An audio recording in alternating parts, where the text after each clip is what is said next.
Baik, Dokter Sally. Nah, Dokter Sally, apa saja kebiasaan buruk yang sering dilakukan anak-anak yang bisa merusak kesehatan gigi mereka, Dok?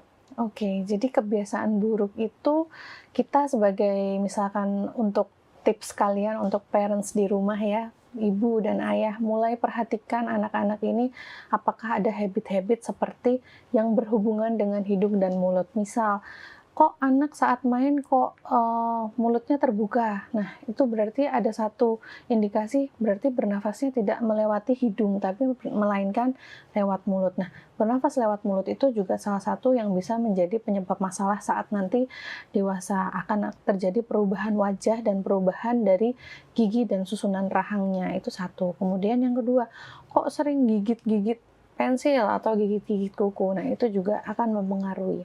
Kemudian seperti misalkan saat di sekolah sering menopang dagu, itu juga akan mempengaruhi. Intinya jadi untuk kebiasaan-kebiasaan ini kita sebagai orang tua di rumah nanti harus memperhatikan anak-anak ini apa yang kebiasaan itu di sekitar mulut dan ada yang di sekitar rahang sebelah sini. Misalkan seperti tadi saya bilang topang dagu, apa ya dok? Kok bisa topang dagu membuat masalah? Misal gini, ini tergantung dari durasi, intensitas, dan frekuensi habitnya juga sebenarnya. Misalkan, oh gigit kuku tapi cuma ya kadang-kadang banget, nah itu dia tidak begitu berpengaruh. Tapi ketika misalkan kayaknya sepele gigit kuku, tapi dia setiap di sekolah, setiap ngerjain PR sambil gigit kuku, otomatis itu akan memberi tekanan di satu tempat di mana dia menggigit kukunya, kurang lebih seperti itu. Jadi seperti emut jempol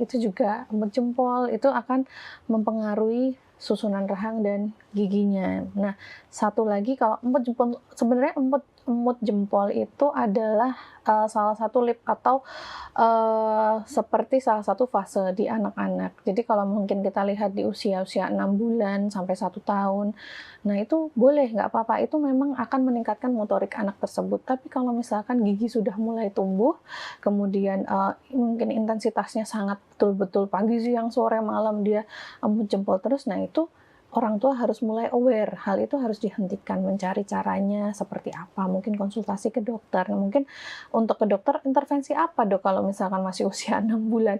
Jadi akhirnya dokternya bisa memberi saran, oh bu bisa dilakukan seperti ini, bisa dilakukan seperti itu. Jadi nggak melulu harus dilakukan tindakan, tapi saran dari dokter itu diperlukan. Itu kalau untuk dari usia dini ya mbak. Kemudian selain itu juga mengemut dot atau menggunakan dot itu dengan jangka waktu yang lama.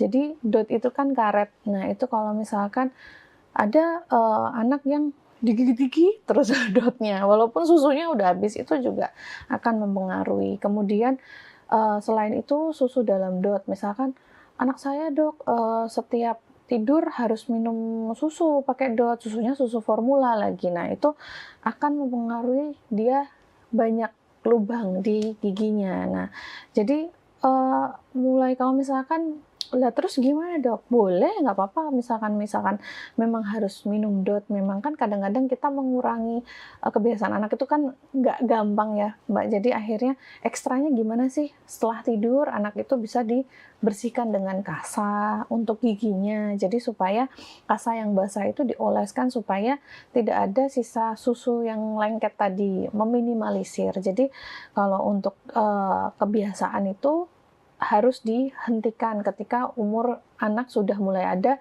gigi yang tumbuh. Jadi mulai ada gigi yang tumbuh itu berarti memang anak harus beralih dari susu ke makanan padat, berkurang gitu. Jadi ketika memang misalkan udah TK tapi kok minumnya dot terus, nah itu akhirnya orang tua harus mulai mencari cara itu untuk menghentikan itu karena bisa berpengaruh ke gigi permanennya nanti gitu. Baik, Dokter Sally.